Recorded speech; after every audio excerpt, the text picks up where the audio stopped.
How to turn off active status on WhatsApp. Firstly, open WhatsApp app on your device. Once you open WhatsApp, make sure that you are in the chat section. You can change that section from the bottom panel. Now at the top right corner, click on the three dot icon and click on Settings. In your settings, you will see different options like these.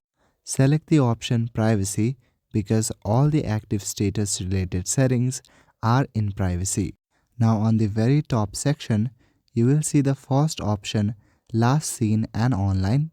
Click on that option and inside you will see two sections. On the first section, click on the option Nobody, and on the second one, select Same as Last Seen. After doing this much, your active status will be turned off.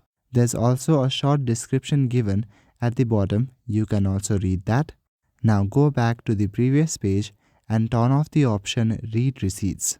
Once you do this, then your active status will be turned off. So this is how you can turn off active status on WhatsApp. That's all for today. Thank you.